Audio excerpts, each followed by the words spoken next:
We're here right now to prep the fire inside for sale, and we'll just walk through all of our steps. We'll start with our butter oil on the grill. I'm going to take some of my hot hash browns from holding and get them here. Once I take them from holding, I do want to spread them back out and make sure they're crispy, because once they've been sitting over there, then sometimes they get a little moist and they start to lose that freshness. We're going to put our peppers and onions in.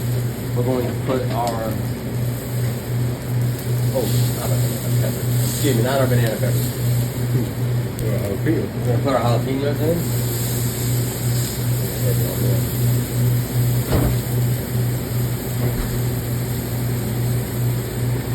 And that's one piece. We'll put our bacon right on top of that. The bacon right at this point doesn't have to go directly on the grill. Again, as you can see, I've laid everything out flat, all the cool parts and all the parts that we really want to be crispy. This bacon is, now this might be a judgment call. Sometimes you might have a piece of bacon that's a little undercooked. Put that directly on the grill. Make sure that's nice and crispy. But bacon that's been cooked properly, generally it's going to have a kind of a natural like tenderness, but also crispy crunchiness to it also. That's fine. As soon as it gets refreshed and warm, it'll have those qualities again. So we're just going to leave that there sit for a second. Now in the meantime, I'm going to get the tortilla shell ready. Now, all of your kitchens are different. Sometimes you'll have a space over here to stage some of your breads or setups.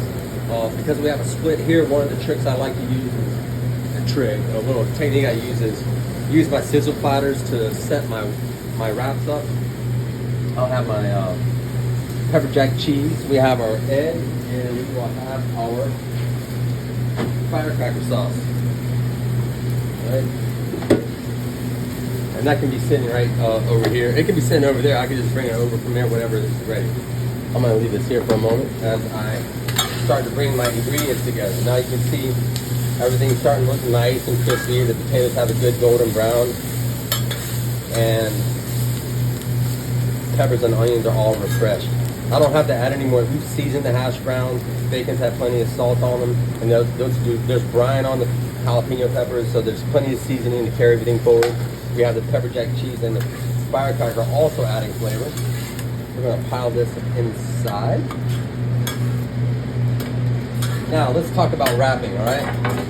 Remember what I said about all of our sandwiches and our wraps too. I want to have coast to coast flavor. I want them, no matter where they bite this thing, I want to make sure that they get the same thing. There's bacon, the peppers, the jalapeno, everything in every bite. So, simple wrapping philosophies. The closer I bring those together, the fatter my burrito will be. Now I want my burrito to be just big enough to where I can get my mouth around it. I don't want to have to like wrestle and get a sprained jaw trying to eat my breakfast, right? So right here is generally a good place to be. I'm going to bring the bottom all the way over, and then I'm going to tuck it underneath those ingredients, and then I'm going to pull back and create tension on the wrap. As I keep that tension, you see I'm pulling it back toward me, and that keeps it nice and tight. And then you have this nice uniform burrito with a simple fold. We finish all our breakfast burritos on the flat top with the press.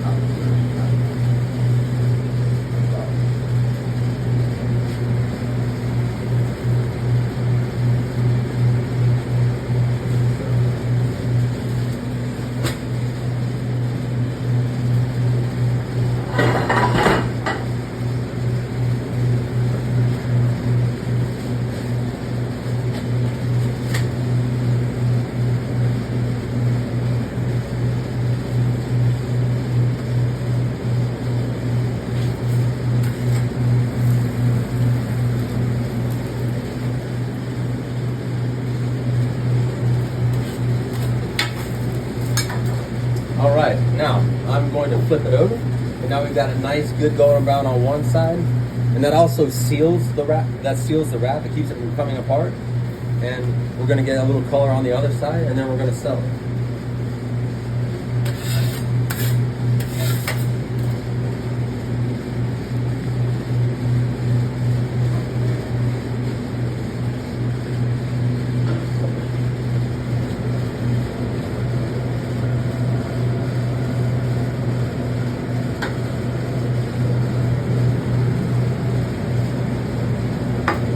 straight. Color, color, it's sealed, nothing's going anywhere. And we have flavor all the way through.